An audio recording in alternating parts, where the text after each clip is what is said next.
go ahead and follow me on all of my social media. All right, let's get into the video. What your barber does to your hair on Friday will make or break your day at school on Monday. Because if you get in that chair and he pushes your hairline back even in the slightest, trust me, every dude at school will notice. You go to school and someone stops you in the hallway and looks at you. Hold up. Something is different about you. The shape of your hair minus the diameter of your forehead is not reciprocal to the width of your head. Plus the circumference of the quadrilateral of your octagonal facial structure. Something's off. Seems like the line where your hair starts is not perpendicular to where it usually ends. Wait a minute. Yo, barber pushed your back. Your barber got you looking like LeBron after he lost to the Warriors. I know, he did me dirty. I told him just a little off the top. Yeah, he took some off the top, all right. Off the top of your hairline. Ain't no way you pay for that, right? Yeah, I paid him 30. Man, I would have put that money towards a hitman because he needs to be taken out ASAP. No Rocky. Like, you're on a slippery slope, my guy. Yeah, you mean the predicament I'm in? No, I mean your hairline. Damn! Shaun White could snowboard on that crooked hairline of yours. And what's even worse, if you just so happen to get a horrible haircut, you can't wear a hood or a hat at school. Yeah, say if you get bad grades or start slacking off in school, best believe your parents gonna be strapped with them clippers, my guy. Everyone has experienced that at home special milk dud combo bald head deluxe. I don't understand why parents thinking that ruining their child's one thing that they actually have control of makes for a suitable punishment. You already know that the kids are going to absolutely destroy their self-esteem because there's a known fact about children that's very accurate, and it's that kids are ruthless. They have no filter. So if you give them the slightest bit of ammunition, best believe you getting cooked like a Sunday morning breakfast, bruh. And on top of that, you have to watch your back because that chrome dome will be a target for everyone to cock their arm back all the way and power it up until it's loaded and reached its maximum level for kinetic energy, and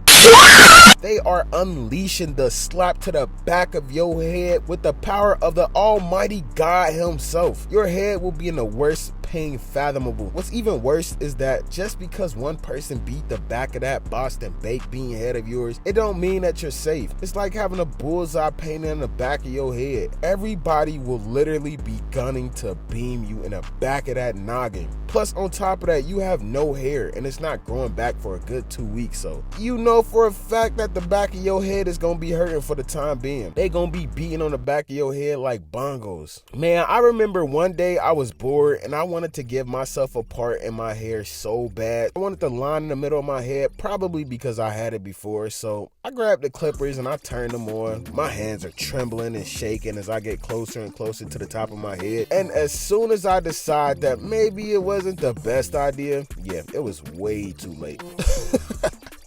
I had already made the grave mistake that I knew was going to cost me 2 weeks of pure agony. What's even worse is that the fact that I did it on a Sunday, so I had to go to school the very next day. And trust me, I was stressed. Way more stressed than a 5th grader should have been. And actually, now that I think about it, I'm pretty sure I messed up the back of my hair too. So I woke up, got dressed for school, put on a beanie and grabbed my hoodie and just got ready. I honestly don't know what I expected because as soon as that bell rung for the first period, my teacher hit me with the Maali, you know the rules. You're not allowed to have your hoodie on in school. I was like, you know what? That's fine. I came prepared anyway. So I slid my hoodie down and kept the beanie on. I don't know why I thought I was slick because she was like, you might as well take that beanie off too. Oh my God! Yeah, it was over. I took my hat off and put my hood halfway on my head to cover up the back, and I kept my hand on my forehead to cover up where I messed up. That might have worked for that class, but it definitely did not work for the rest of the day. One of my teachers that I had ended up sending me to the principal's office because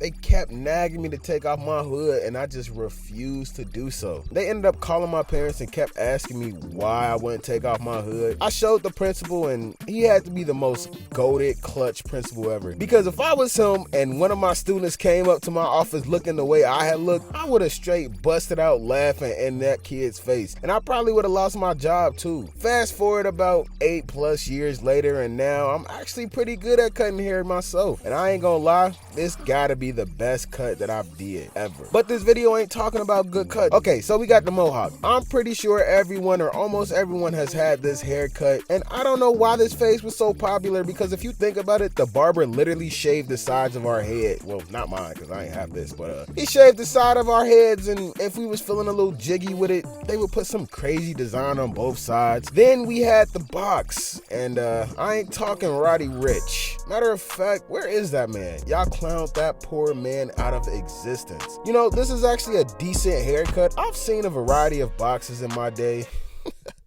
No pun intended. Nobody wore it better than this kid that used to go to my middle school named Kobe. Rest in peace, Kobe, man.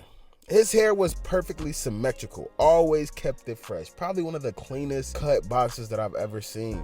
He wore it perfectly. And then we have the Edgar. I don't know why this is such a popular cut, because you look like one of the mothers in the church. What is that on the top of your head? He looks like someone's abuela. Yeah, that cut is trash. You basically got a bowl with a taper. Yeah, throw the person away. All right, that's all we have for today, folks. Wait, bro, that's only 3 haircuts. Shut up. Don't care. Cue the music. My head on the swole, but that's why I'm moving so militant. My crew is so sinister, call me gon' get at your head. Oh yeah, appreciate y'all staying to the end. I'll see y'all next time. I thought you already in. Shut up. Then I call up, I go to finish. She said that I'm arrogant, I know that I'll never spare shit. I got more green than a spare. Don't kill, but I'm carrying. I don't spark beef, but I'm daring them. I better chill, cause I'm scared. Neck like an aquarium. They said that boy's a barbarian. They know that cannot compare to her, cause there's no comparison. Fly like a falcon, no peregrine.